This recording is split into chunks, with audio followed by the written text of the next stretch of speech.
a little more juicy, if you will. Okay. Let's talk about in-ring ability. Right. I'll kick this one off. When you look at in-ring ability, I feel like these guys are pretty similar Yeah. in terms of Yeah. in-ring. I don't think that neither one of these guys is like a Will Ospreay or a Kenny Omega or a Bret Hart or Shawn Michaels. Neither one of them are cut from that ilk. I think they're both capable of having good matches, bell to bell, with the right opponent.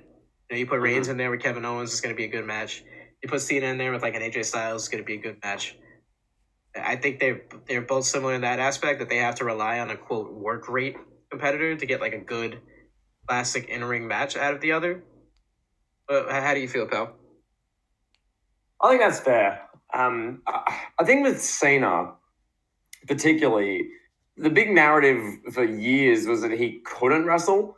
And that's because for many years, it was just the same match format, which is what pissed people off. And Reigns was a victim of this when he was like pushed as the top babyface for 5 years. Everyone was booing him. It was very much just he'd be kind of beaten up, even though he's like bigger than his opponent most of the time. He's more jacked. He's just better. He'd be beaten up. He'd be like the classic babyface, and then he'd hit his 5 moves of doom and win. And a bunch of people hated it because it wasn't very good. And then you got to like back Kevin 2015, 2016, 2017 for Cena, and he starts facing AJ Styles. He wrestles against Seth Rollins. He wrestles against these guys who are more, of the great workers. Like, I know Cena wrestled against Punk in 2011 and like a match or two in 2012 and 13. Those were excellent. But really, Kevin, Cena started wrestling against like the workers, like the indie work rate guys in 2015 and on. And then you thought, okay, Cena actually is quite good in the ring. It was just how they were booking him for the matches was just poor. And really, I think Roman's much the same. Like, when Roman is booked as the underdog babyface in a match who's getting beaten up for a bunch of it, it's crap. It's not good. He's in the ring, he's not very good. Like, and most people are in that situation. But then, Kevin, nowadays, I think the style of Reigns matches, he's a great in-ring guy for different reasons. He won't hit the 720 plancha Michinoku flip on you, but he'll deliver his offense. He'll talk to the camera. He'll engage the crowd. He'll tell a fantastic story, which to me is what in-ring's about, telling the story. So, yeah, I think you're splitting hairs with this. I think Cena was not great in the ring for a long period of time. We didn't really see him being very good in the ring. We'd see him versus Bray Wyatt. We'd see him versus whoever, Alex Riley versus The Miz, versus guys who can't bring the best out of him. But against guys like Punk, guys like Styles, we saw the best of Cena. So, Kevin, I'd say I'm going to give this one a tie, honestly, for me. But yeah, over to you. Now here's where I would say Roman has the edge over Cena in this category. I think Roman Reigns could have a good match with more people than Cena could have a good match with.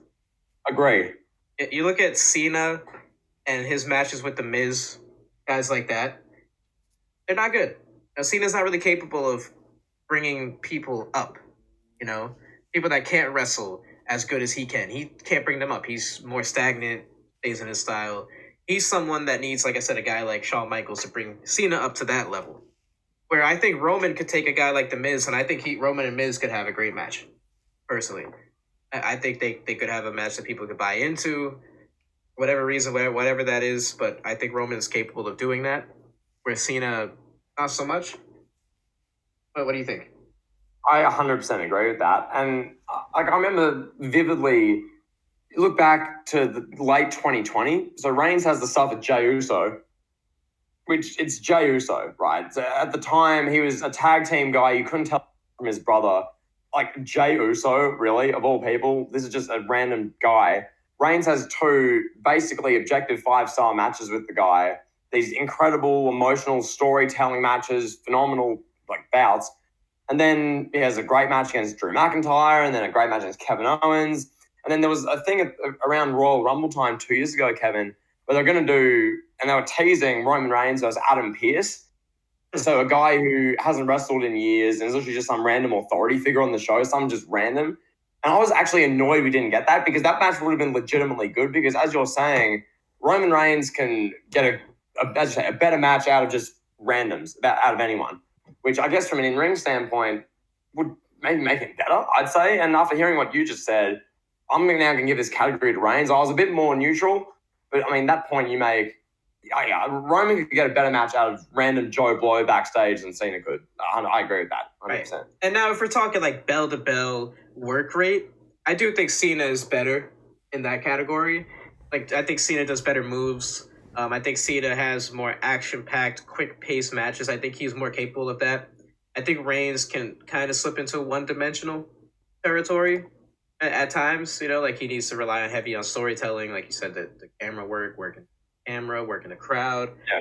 Where I think Cena, he's a guy that could just go in there and tear the house down with like a Sami Zayn and put on like a 20-minute like work rate classic match. Right? I don't think Reigns is capable of that level. But I do think from an interest standpoint, I think Roman Reigns could have more captivating, more interesting matches overall. I think that's also part of it too. So it's an interesting topic. It's probably like the one with the most meat on the bone, if you will. And then if we're talking storytelling like that, I think that's a separate category in and of itself. Sorry. You mentioned Cena's like work rate just before. So are you saying that John Cena doing the 6th move of Doom, the lightning fist move, he did you're telling me that's great work rate? That Reigns he doesn't match up to that power. Oh yeah, Cena doing the lightning fist at Super. Yeah, wow. Oh. Well, I think Cena. Come on. All right, so Cena. I'll elaborate more. Kevin. Cena, his matches. How do I phrase this? All right, so I'll start with this. I was never one of those people that subscribed to the theory of Cena can't wrestle. I always thought that was just irrational hate for the sake of hating Cena. I always thought Cena was a pretty good wrestler for all intents and purposes.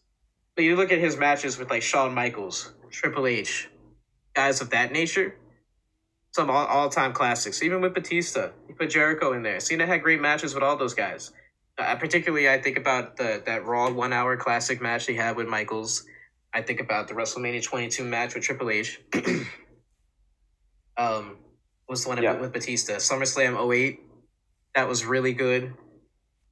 I don't think Roman Reigns is capable of hitting that next level. I don't think we've seen that great singular Roman Reigns one-on-one match. Like maybe you could argue his match with Daniel Bryan at Fastlane, and that's maybe his best match overall from an in-ring bell-to-bell perspective. I just think Cena's had more classics. Because I think he has. Like you think about some of his later classics, the SummerSlam match with Rollins, the SummerSlam match with Daniel Bryan, the Royal Rumble match with AJ Styles. Just those 3 matches alone, I don't think Roman Reigns has come close in terms of like a singular match. Has come close to that level.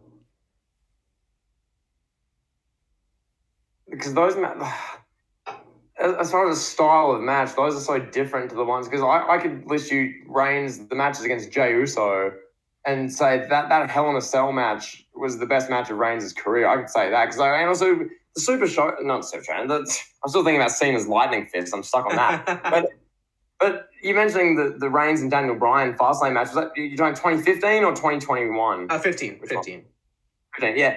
Well, yeah, that was during the whole, Reigns can't wrestle, Reigns sucks, boo, and then he had a pretty good match with Bryan.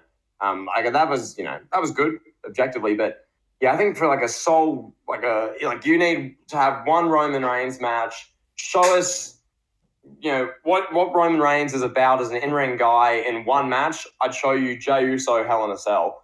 I'd show you that. Oh yeah. I think that match, that everything about Roman Reigns in the ring, it was that match personified it.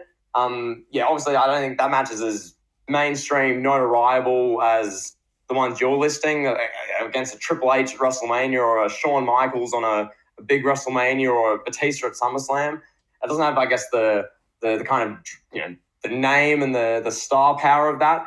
This was a match in the Thunderdome inside a Hell in a Cell in October of 2020. Like, it's hardly a match that compares when you talk about grandeur. But from a purely in-ring standpoint, a match like that's like a masterpiece in a way that those Cena matches were not, by and large. So, yeah, it's a back and forth one, as you say. It's the most contentious one on here. It's the most debatable, I think.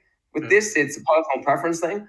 But yeah, I'll take Reigns. So yeah, I'm definitely taking Cena in this category.